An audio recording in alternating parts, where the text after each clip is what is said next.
What's up, guys? Welcome back to my channel. You already know what to do. Like, comment, sub. Let's go.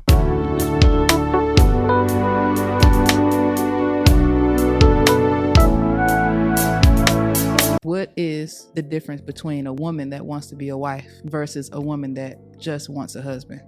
Oh, you know what? I think most of us are bred to just want a husband. Whereas to be groomed and trained to be a wife means to understand how to respect masculine energy, how to truly be inside of your feminine, which means trusting the leadership of your partner, because feminine chooses certainty. Feminine doesn't choose flow, because feminine is flow, right? Feminine energy. When we choose to understand that it is our biggest opportunity to seek out the needs of a man without him expressing them, I think a beautiful opportunity for us to empower that man and ride through the storms. I feel like we live in a weak generation where things get hard and people immediately are like, oh, I quit, this is too hard. And that's like, it's never going to hinder you the result you want. If you keep quitting, it's to be groomed as a wife means it's compassion, it's longevity. That's where marriage starts. When you get married, you say, I do, it starts. Whereas other people, it's like when you get married, I made it. No, you didn't make it. You hate that man. You hate that woman. Y'all can't stand each other. You don't care enough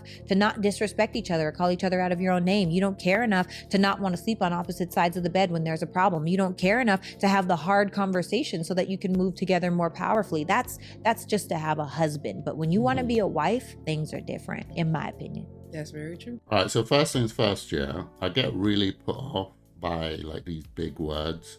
So the relationship space have really like made things so impossible for people. The language that has been created around it, all this feminine energy, masculine, like it gets a bit convoluted at points.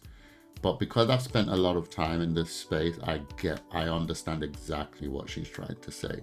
But I do think that those languages are just more barriers, right? More walls placed in front of people who are trying to date and settle down. Having said that though, what she said is quite true. So she mentioned that the feminine energy, for lack of a better word, just a woman really, looks for security, right? Which is true, because women tend to be a lot more chaotic, right? They tend to be a lot more in need of leadership, which is true. I know a lot of people don't like to hear that, but it's strange because people don't like to hear that women are in need of leadership, but at the same time, when they talk about things about how they like to be dominated and whatever, it's like they don't realize how much they're contradicting themselves. But that's by the by. It is true that women look for security. And again, I get what she's trying to say when she's talking about the need to just find a husband or find a wife without being prepared. That's basically what she's trying to say. You're not really prepared for what you're asking for. You just want the casual thought of people knowing that you're married, right? And I see that a lot in newlyweds. Having said that, I do think there's something to be said for staying in the marriage long enough. So where we were raised, we had a mindset that regardless of what happens, you're not allowed to leave the marriage.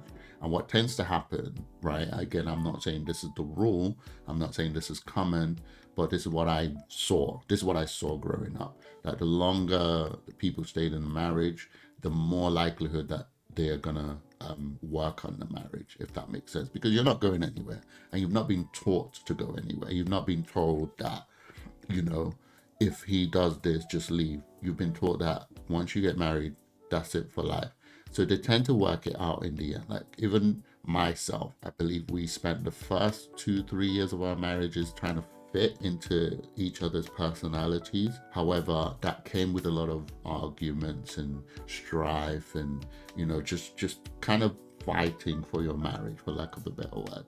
But after, like over time, we became in sync, like to the point where now we can finish each other's sentences. You know each other's mood, you know what the person likes, what the person doesn't like. So it means that you avoid conflict much more easier. Do you get what I mean? You know when your wife is stressed, so you're able to be like, okay, let me de-stress her, or let me keep her away from whatever it is to stress. Like she knows when you want something or when you want something, which is what she was mentioning. Like you're looking to kind of serve and provide the needs of your opposite. Whereas in today's day and age, most people are just, you know, me.